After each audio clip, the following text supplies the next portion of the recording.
Selamat datang teman-teman, selamat pagi. Assalamualaikum warahmatullahi wabarakatuh. Saya Amanda sebagai moderator pada seminar nasional yang berjudul UMKM Bisa.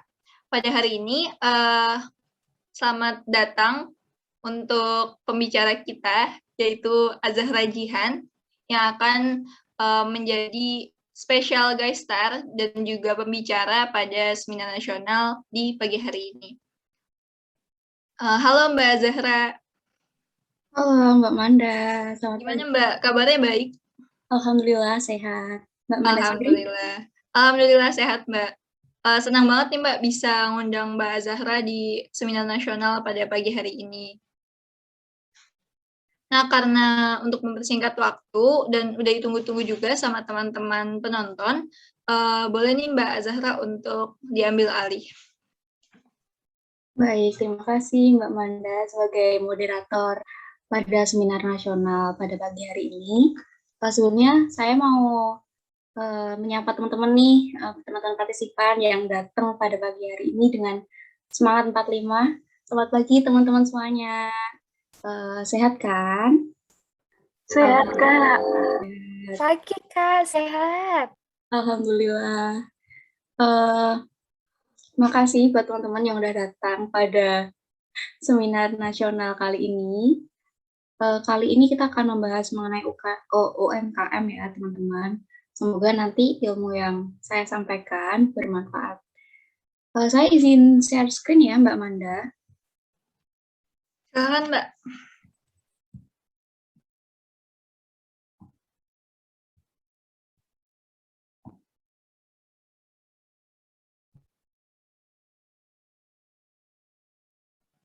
Sudah masuk Mbak Zahra. Oke, baik. Terima kasih Mbak Manda konfirmasinya. Nah, pagi hari ini saya akan memaparkan materi, akan berdiskusi, akan sharing kepada teman-teman mengenai peran anggaran sebagai sistem pengendalian UMKM.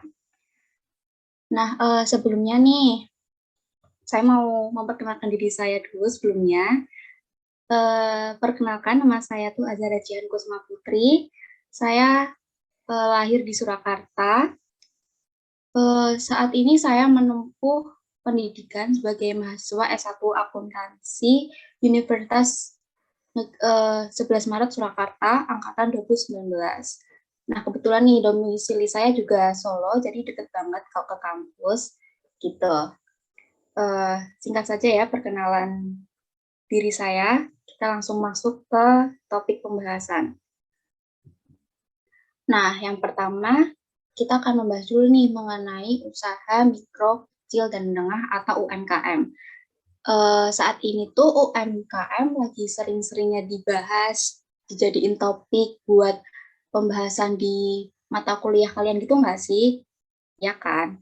Sampai setahu saya nih ada matkul yang membahas mengenai akuntansi UMKM karena saking pentingnya dan saking bermanfaatnya UMKM di negara kita saat ini.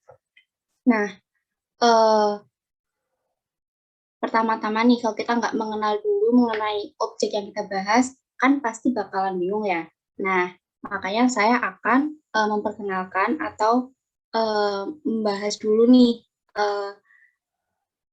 arti penting atau pengertian dari usaha mikro, kecil, dan menengah atau UMKM ini. Nah, usaha mikro, kecil, menengah atau UMKM itu adalah suatu bentuk usaha ekonomi produktif yang dilakukan oleh orang perseorangan atau badan usaha perseorangan yang memenuhi kriteria usaha mikro, kecil, dan menengah. Nah, bentuk usaha ekonomi produktif ini maksudnya adalah mereka itu adalah badan-badan usaha atau perkumpulan dari perseorangan yang melakukan aktivitas yang menghasilkan pendapatan gitu melalui produktivitas yang dapat menghasilkan suatu output yang outputnya itu bisa bernilai uang gitu intinya. Nah, kemudian apa sih yang menjadi kriteria khususnya atau karakteristiknya UMKM beda dari usaha-usaha yang lain. Nah, bedanya tuh ada di kriteria yang udah dijelaskan melalui peraturan yang ada nih. Jadi saking pentingnya UMKM, saking bermanfaatnya UMKM di negara ini, UMKM tuh sampai dibikinin nih peraturannya, yaitu nanti ada di Undang-Undang tahun 2028. Nah, ini menurut karakteristik dari usaha mikro, kecil, menengah atau UMKM. Nah, kemudian seperti yang saya bilang tadi, UMKM juga dibuatkan peraturan oleh pemerintah, yaitu melalui Undang-Undang Nomor 20 Tahun 2008 tentang usaha mikro, kecil, dan menengah. Dari undang-undang tersebut dapat dijelaskan juga nih kalau usaha mikro itu merupakan usaha milik perorangan atau badan usaha perorangan. Kemudian memenuhi kriteria usaha mikro berdasarkan undang-undang. Kemudian kalau usaha kecil merupakan usaha yang dilakukan oleh orang perorangan atau badan usaha yang bukan merupakan anak perusahaan atau bukan cabang perusahaan. Dan sama seperti usaha mikro, yaitu memenuhi kriteria usaha kecil berdasarkan undang-undang. Kemudian yang terakhir yaitu usaha menengah, yaitu usaha yang dilakukan oleh orang, perorangan atau badan usaha yang bukan merupakan anak perusahaan atau cabang perusahaan yang dimiliki, dikuasai, atau menjadi bagian baik langsung maupun tidak langsung dengan usaha kecil. Itu. Jadi usaha kecil dan usaha menengah itu bukan merupakan anak perusahaan atau cabang ya teman-teman. Jadi memang usaha kecil dan menengah itu usaha yang berdiri sendiri. Gitu. Oke. Next. Nah, ini kriteria UMKM berdasarkan modal. Nah, yang saya paparkan di sini itu kriteria UMKM berdasarkan peraturan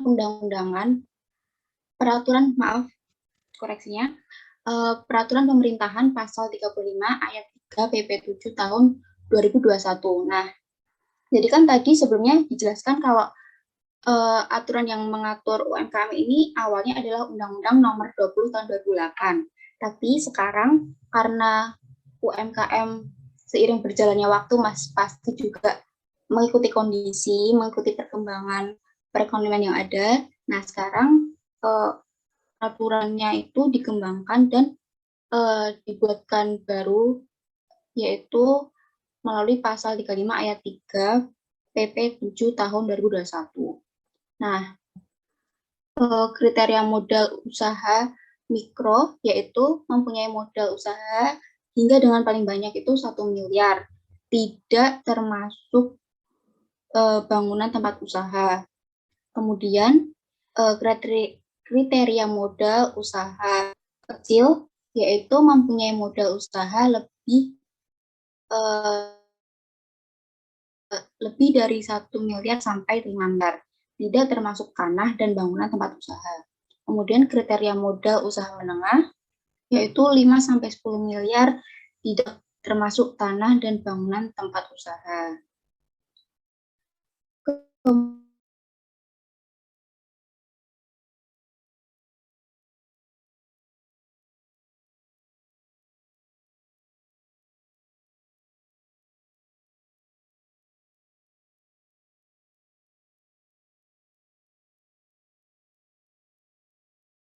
Hasil penjualan tahunan hingga dengan paling banyak itu 2 miliar.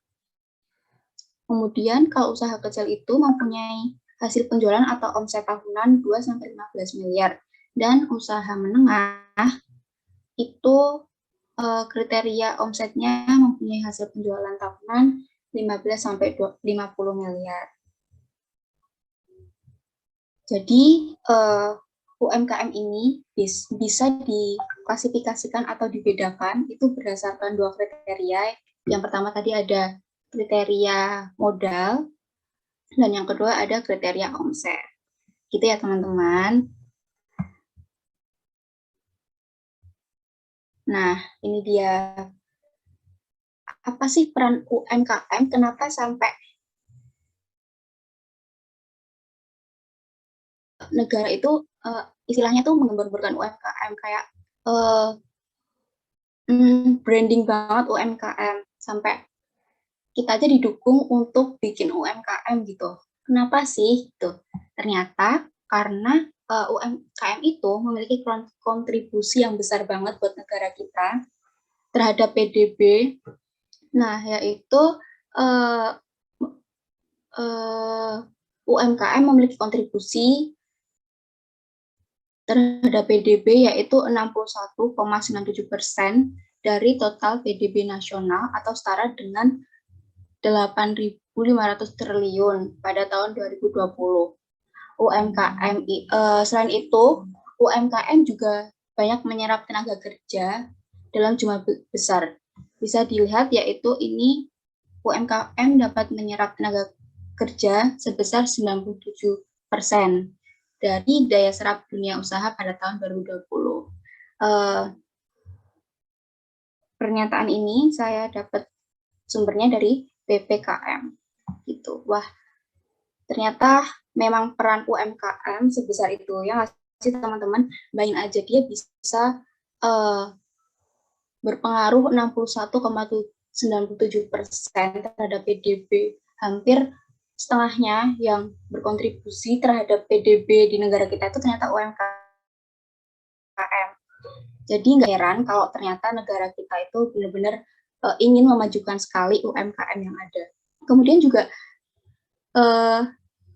mereka juga menyerap tenaga kerja yang segitu besarnya sehingga bisa mengurangi pengangguran dan bisa memberikan motivasi nih buat kita untuk mengembangkan UMKM gitu.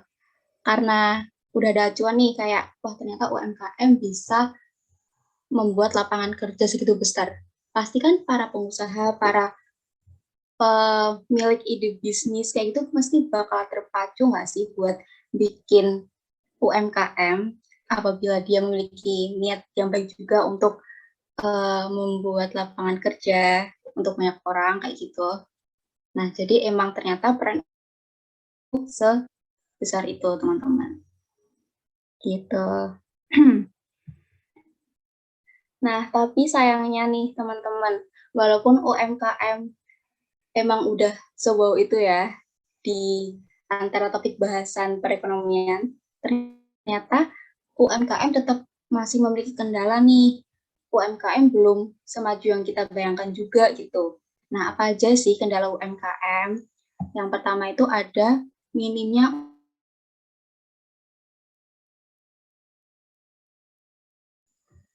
usaha yang pertama. Ini of course banget nggak sih? Soalnya bagaimanapun orang yang ingin memulai bisnis dari nol pasti memiliki modal, ya nggak sih?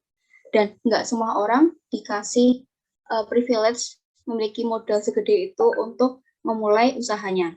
Nah, jadi minimnya modal ini merupakan salah satu yang menjadi kendala nih untuk kita-kita yang sebenarnya punya ide bisnis banyak, punya keinginan berbisnis banyak, tapi bingung mau memulainya karena minimnya modal ini tadi.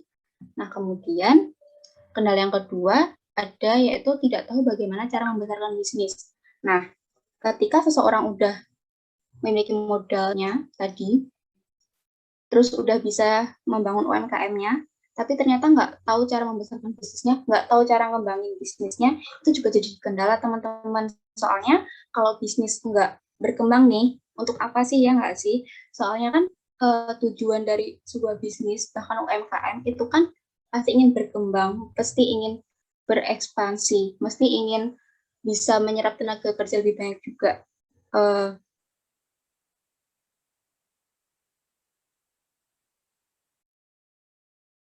UMKM itu untuk mencapai tujuan tadi, tujuan seperti ekspansi, membesarkan usahanya, menaikkan laba, memperluas lapangan kerja, itu juga butuh strategi gitu. Nggak semena-mena bisa paparin sebulan 2 bulan gitu, nggak bisa. Jadi emang kayak harus punya rencana strategis kayak gitu loh buat satu periode ke depannya kayak gitu. Nah, kemudian kurangnya inovasi produk. Ini juga kendala banget teman-teman.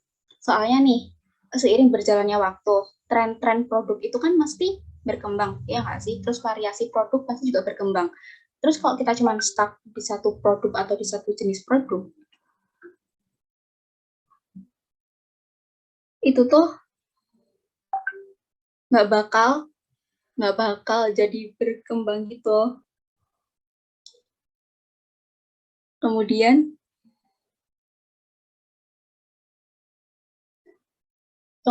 yang kendala yang keempat yaitu kesulitan dalam mendistribusikan barang.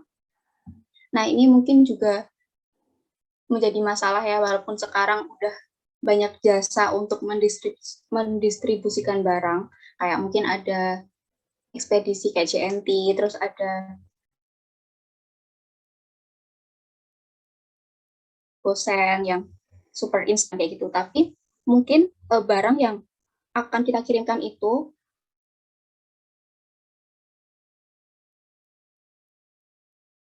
terus banyak tuh loh kayak yang di JNT atau maaf JNT kayak di ekspedisi. Maksudnya kalau di ekspedisi kan mesti kayak angkutannya banyak sekaligus gitu kan. Nah, mungkin ada barang yang nggak bisa harus kayak gitu, nggak bisa yang dibareng-barengin. Jadi ada susah gitu. Kemudian, oh ternyata masih ada kendala yang lain teman-teman, yaitu belum mengoptimalkan pemasaran online. Nah, ini tuh biasanya ada di UMKM yang pemilik usahanya itu belum mempelajari begitu banyak mengenai digital marketing kayak gitu. Contohnya nih kayak mungkin ada kayak bapak-bapak menjual makanan kayak gitu di suatu outlet. Nah, karena mungkin bapak-bapak ini kan nggak begitu ngerti ya mengenai digital marketing, jadi mungkin beliau belum bisa mengoptimalkan pemasarannya. Nah, kayak gitu. Jadi kalau belum mengoptimalkan pemasaran online ini menurut saya, itu tuh tergantung dari pemilik usaha tersebut dan fasilitasnya untuk memenuhi kriteria untuk melakukan digital marketing itu sendiri, kayak gitu.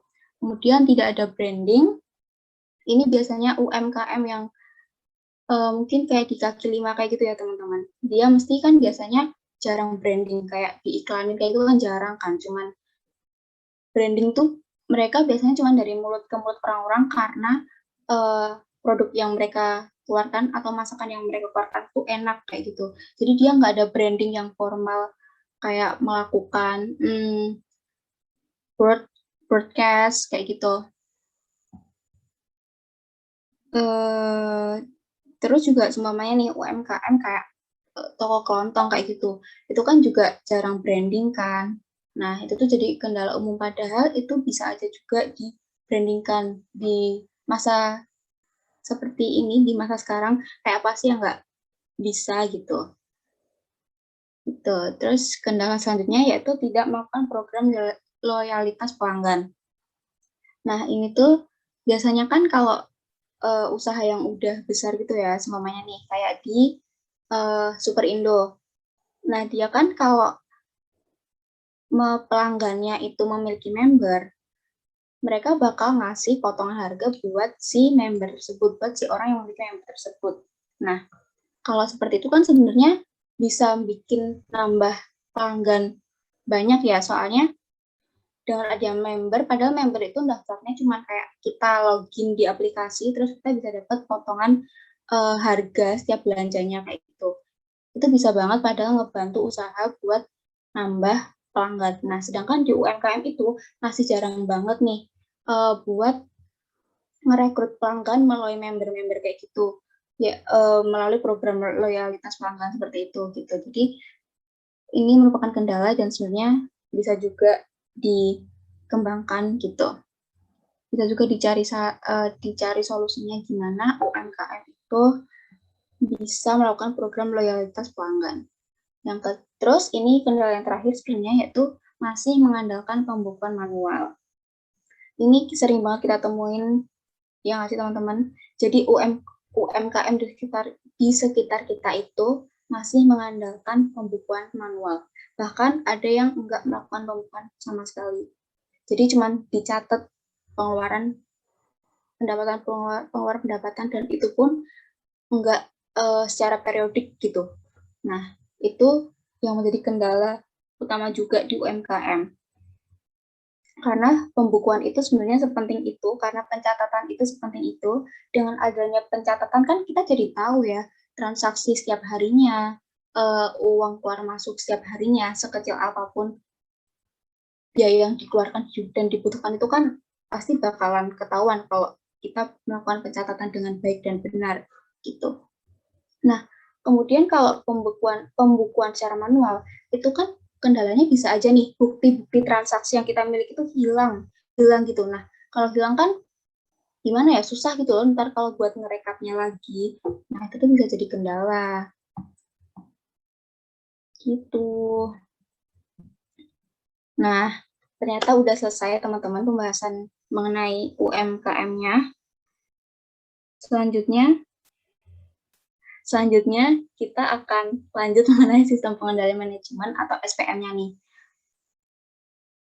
Seperti judul di awal tadi, ya kan, kita membahasnya mengenai peran anggaran sebagai sistem pengendalian manajemen untuk UMKM. Nah, sekarang kita membahas mengenai sistem pengendalian manajemennya nih.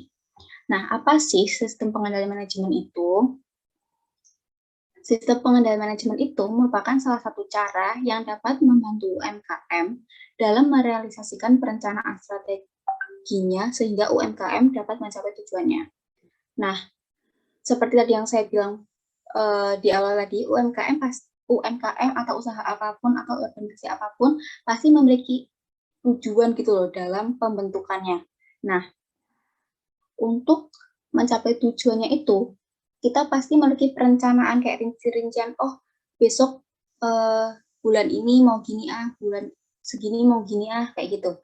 Ya nggak sih? Nah, ternyata perencanaan itu bisa dibantu dengan adanya strategi. Nah, strategi itu ada dan bisa berjalan karena dibantu oleh sistem pengendalian manajemen ini gitu. Walaupun rada asing ya teman-teman sistem pengendalian manajemen di UMKM, ya nggak sih? Masih jarang yang pakai. Tapi sebenarnya ini nggak harus kayak bentuk badan gitu kok, cuman mungkin bisa diterapin aja gitu loh, dikit-dikit mengenai pengendalian manajemennya aja gitu. Kemudian faktor yang mendukung sistem pengendalian manajemen itu dapat berupa adanya strategi, penganggaran biaya, dan pemisahan fungsi kerja. Selanjutnya ini mengenai kegiatan SPM atau kegiatan yang mengenai sistem pengendalian manajemen. Yang pertama yaitu ada merencanakan apa yang seharusnya dilakukan organisasi. Seperti yang udah saya jelaskan tadi di awal ya mengenai merencanakan apa yang akan menjadi tujuan UMKM ke depannya. Nah, ini yang paling penting banget. Dan ternyata merencanakan apa yang harus dilakukan UMKM atau organisasi itu merupakan salah satu kegiatan dari sistem pengendalian manajemen. Kemudian, mengkoordinasikan aktivitas-aktivitas dari beberapa bagian organisasi. Nah, ini di UMKM kan pasti banyak yang memiliki beberapa aktivitas, seperti seumpamanya kita ambil di UMKM yang ini distro gitu ya, distro. Nah, di distro kan pasti ada yang mengenai pencatatan keuangannya, ada yang mengenai pencatatan pemesanan barangnya, ada yang mengenai controlling stok kayak gitu. Nah, ternyata kegiatan SPM itu supaya mereka tadi bagian-bagian yang melakukan aktivitas masing-masing tadi bisa berjalan selaras, ternyata itu tuh memerlukan sistem pengendalian manajemen karena dengan adanya sistem pengendalian manajemen kan jadi ada kayak acuannya gitu kan, ada jadi controllingnya. Nah, dari situ tadi aktivitas-aktivitas yang berbeda bisa memiliki satu tujuan kayak gitu. Yang ketiga, kegiatan SPM yang ketiga yaitu mengkomunikasikan informasi. Jadi semuanya dari divisi A memiliki informasi ini, itu bisa disampaikan ke divisi B melalui sistem pengendalian manajemen. Karena divisi satu dengan divisi yang lainnya itu pasti kan memiliki evaluasi kinerja ya. Nah, apabila kinerja mereka itu berkaitan, maka evaluasinya itu juga harus diinformasikan antara satu divisi ke divisi lainnya. Nah, ternyata ini tuh tugas dari sistem pengendalian manajemen yang merangkap juga sebagai badan yang melakukan evaluasi gitu. Selanjutnya, masih kegiatan SPM yang keempat, yaitu mengevaluasi informasi. Nah, ini yang saya bilang tadi ya, informasi-informasi yang didapat dari berbagai divisi itu dievaluasinya juga dari sistem pengendalian manajemen, karena si sistem pengendalian manajemen ini kan sebagai pengendali, jadi emang yang mengontrol semua divisi gitu. Kemudian memutuskan tindakan apa yang harus diambil jika ada. Nah, ini tuh apabila suatu divisi sudah menyelesaikan kinerjanya, sudah sampai di tahap evaluasi, dan ternyata evaluasinya itu masih belum sesuai dari rencana tadi. Nah, disinilah tugas SPM, tugas pengendali manajemen itu untuk memutuskan keputusan bisa mencapai tujuan yang kita inginkan.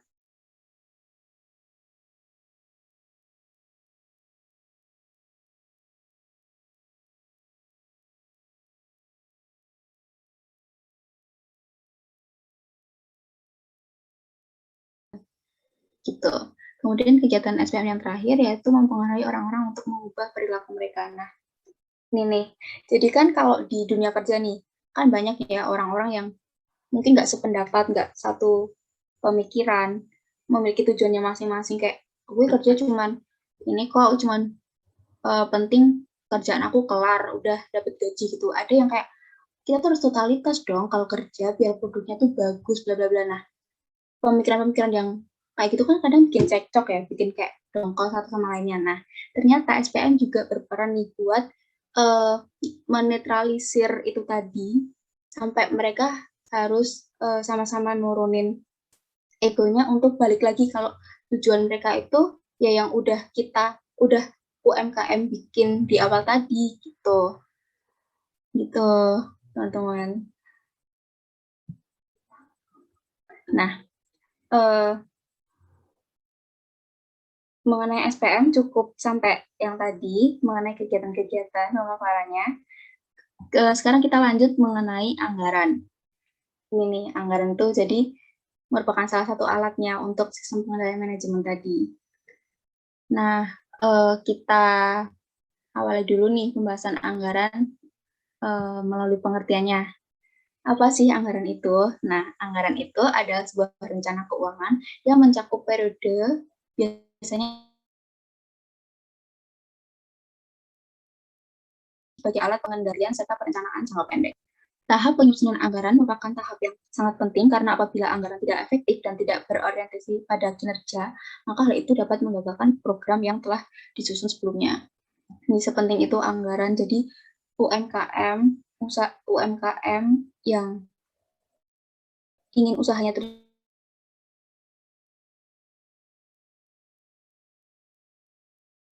berjalan,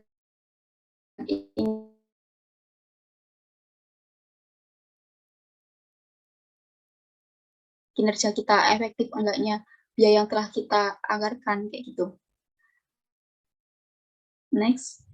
Nah, ini dia pentingnya anggaran. Jadi anggaran itu menjadi salah satu komponen dan faktor pendukung sistem pengendalian manajemen yang berguna dalam perencanaan estimasi biaya yang akan diperoleh dan digunakan dalam aktivitas bisnis. Jadi pentingnya anggaran ini tadi nih, yaitu berguna dalam perencanaan estimasi biaya yang akan diperoleh dan dipergunakan dalam aktivitas bisnis.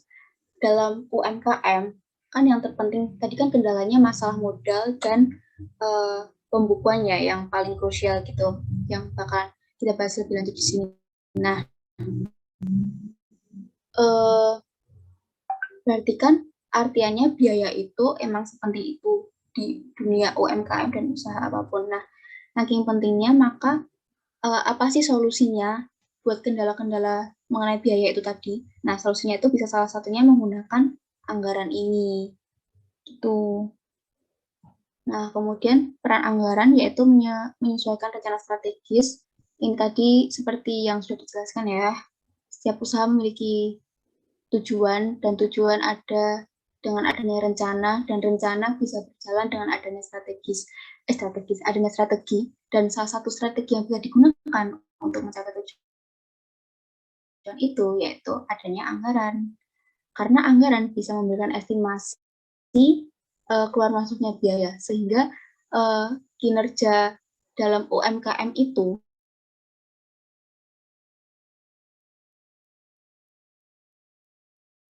yang fokus mengenai proses keluar itu gitu. Kemudian membantu mengkoordinasikan aktivitas di beberapa bagian organisasi.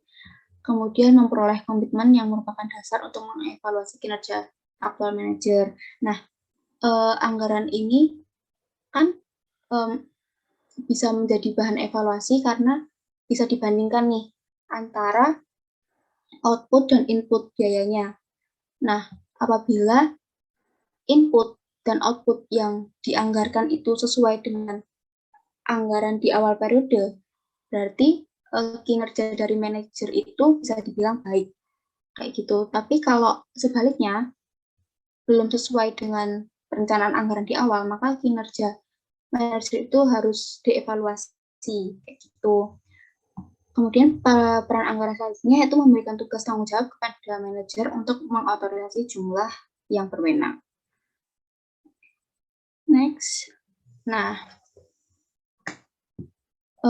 karena kita tadi udah membahas mengenai UMKM, sistem pengendalian manajemen, dan anggaran, dan udah aku jelaskan beberapa poin pentingnya dan beberapa kaitannya antara mereka bertiga, sekarang kita sudah mencapai ke kesimpulan nih. Nah, apa itu kesimpulan dari beberapa bahasan kita kali ini? Ya, bentar.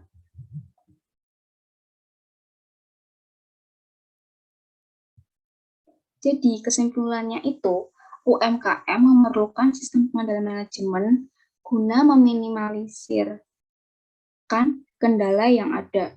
Karena tugas dari sistem pengendalian manajemen sendiri adalah memberikan arahan, strategi, dan evaluasi agar UMKM dapat mencapai tujuannya. Nah, kemudian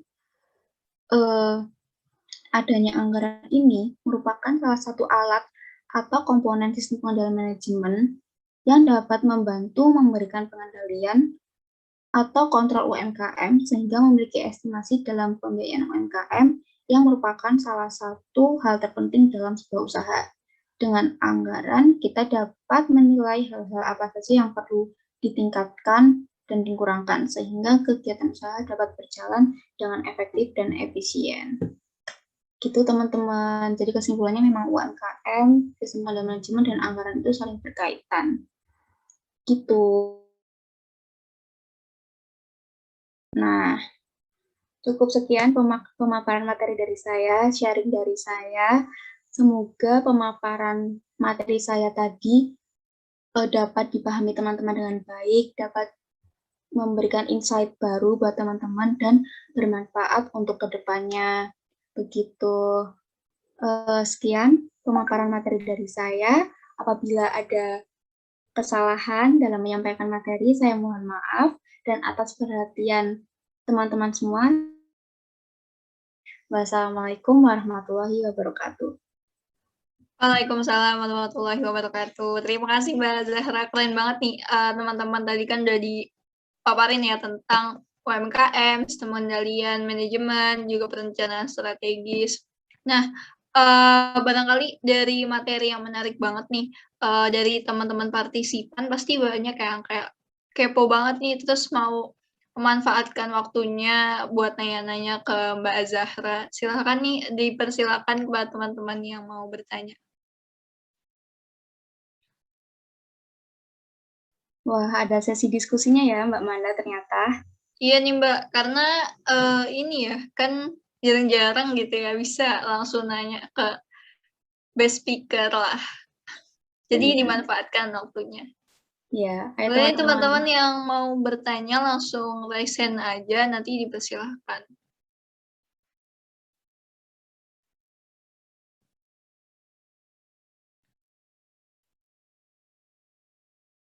Oke, udah ada yang raise hand nih, Mbak Alvina. Halo Mbak Alvina. Halo. Silakan Mbak Alvina, udah Halo siap Mbak pertanyaan. Amanda. Oke, izin bertanya ya Mbak Zahra. Wow, keren banget Silakan Mbak nih Alvina.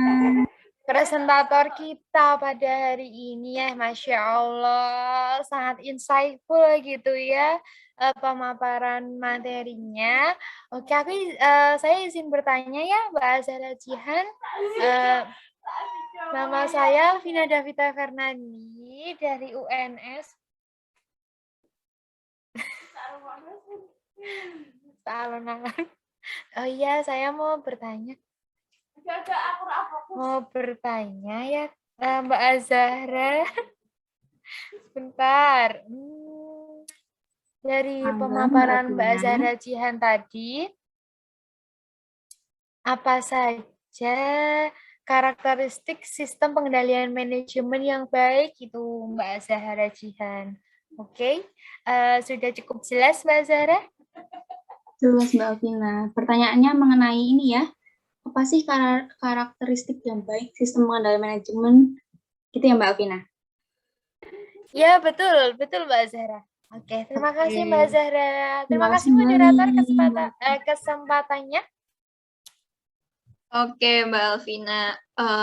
Selanjutnya mau langsung dijawab dulu sama Mbak Azahra atau nunggu pertanyaan lainnya nih Mbak? Oh, boleh saya jawab langsung aja ya ini Mbak Amanda? Ya, silakan Mbak. Oke, untuk karakteristik sistem pengendalian manajemen yang baik itu seperti apa? Si karakteristik yang baik itu ada 3 poin. Yang pertama yaitu sistem pengendalian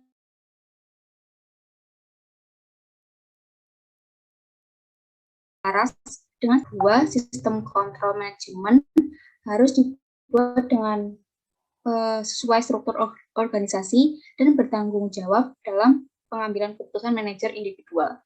Dan karakteristik yang terakhir yaitu sistem manajemen harus efektif dan memotivasi seorang manajer dan karyawan untuk berusaha ke arah pencapaian tujuan organisasi dengan cara berbagi penghargaan hubungan dengan pencapaian tujuan tersebut.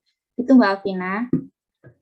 Jadi ada 3 karakteristik baik sistem manajemen. Oke Mbak Zahra, apakah ada tanggapan dari Mbak Alvina? Oke, udah baik sekali jawabannya Mbak Zahra. Terima kasih banyak atas jawabannya dan kesempatannya ya untuk di seminar nasional UMKM Bisa ini. Keren banget pokoknya. Sukses terus. Oke, selanjutnya masih ada kesempatan satu lagi untuk penanya di forum diskusi ini. Apakah masih ada yang ingin bertanya? Kalau masih ada yang ingin bertanya, langsung raise hand aja boleh.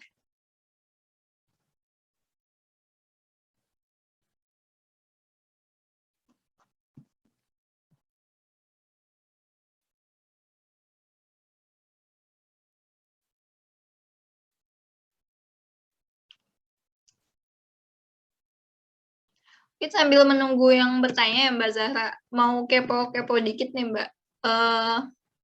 Kira-kira kuliah di UNS susah nggak sih Mbak? Karena ada teman-teman juga kemarin yang kayak excited gitu pengen di UNS cuma masih bingung, takut kesusahan. Kalau dari pengalaman saya nih ya Mbak Manda ya, kuliah di UNS itu menyenangkan karena adem, banyak pohonnya gitu.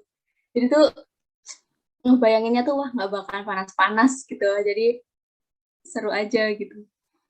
Kemudian fasilitasnya juga nih, kebetulan kan saya Fakultas Ekonomi dan Bisnis. Nah, fasilitas di FPB itu bener-bener oke banget kalau menurut aku. Jadi nyaman buat menimba ilmu. Gitu Mbak Manda. Berarti jadi kayak makin semangat gitu ya Mbak ya? Iya, soalnya kan kalau fasilitasnya memadai gitu kan bakal menambah semangat kita buat belajar nggak sih? Kalau aku sih iya, jadi nyaman banget. UNS membantu. Oke, aku mau nanya ini sih Mbak, paling kayak lebih ke izin nanya nggak apa kan ya Mbak? Mau nanya kira-kira Mbak nih di moderator. sekitar di sekitar wilayahnya Mbak Azahra tinggal gitu, itu mayoritas UMKM yang diketahui Mbak Azahra itu apakah mereka udah udah mulai untuk menerapkan perencanaan strategis atau mungkin sistem pengendalian manajemen secara umumnya, dan atau kondisi UMKM di sekitar Mbak Azahra itu seperti apa sih? Oke, Mbak Manda. Nah, kebetulan nih rumahku kan dekat kampus nih, yaitu di UMS. Nah, UMKM yang aku tahu itu cuman kayak baru coffee shop, laundry, terus fotokopian kayak gitu yang bisa kita tahu sendiri kalau UMKM yang seperti itu tuh masih kurang memadai adanya sistem pengendalian manajemen gitu. Jadi mereka masih sekedar melakukan usahanya mengikuti alur aja gitu, belum ada yang perencanaan, belum ada strategi untuk kedepannya kayak gitu. Itu sih Mbak Amanda. Kalau UMKM yang mungkin udah setingkat industri gede kayak gitu, kalau di punya saya belum ada sih, belum pernah ketemu gitu. Oke, terima kasih Mbak Zahra karena ini forum diskusinya sudah selesai. Mungkin ada closing statement dari Mbak Zahra untuk teman-teman di seminar nasional pagi hari ini. Oke, nggak kerasa banget teman-teman ini udah mau berakhir ya, ternyata seru banget diskusi hari ini.